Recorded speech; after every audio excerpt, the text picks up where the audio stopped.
because they make them really tasty. My comfort food is Ají de Gallina.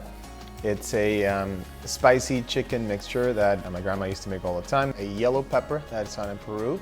Ají amarillo is mixed with, you saute some onions, then you're gonna add some chicken broth, milk, and crackers or bread. It's a nice little paste sauce.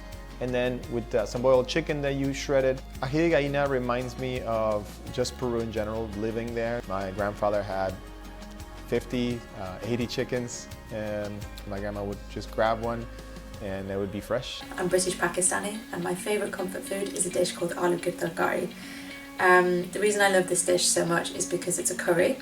It's very carby as opposed to one with lots of gravy. My mum usually adds to it aloo, potatoes, mirch, chili, namak, salt, haldi, turmeric, and then she adds something called panch phoron, which is a blend of 5 spices. You blend the spices, you fry them, you add your chopped up potatoes, add water, boil the water off and let the potatoes break up. It's really heartwarming, very flavoursome, and it also reminds me of coming home from school and cooking with my mum, learning to cook with my nanny, my mum's mum, who passed away a few years back. My 2 favorite Brazilian comfort foods are cheese bread and feijoada. For cheese bread, there's definitely not an occasion. It's just everywhere, all the time. You can eat it at any time of the day. It's without a doubt the food that I miss the most because it's just the perfect snack. Feijoada is basically a giant black bean soup. It's definitely something that I grew up eating, and it's very iconic in Brazil. Almost everyone eats it. My favorite comfort food has to be full,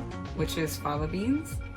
And it's usually served hot, and it's really easy to make, so that's why we make it all the time. It contains tomatoes, onions, some people put tahina in it, and we put in it a lot of spices. Usually people eat it with pita bread.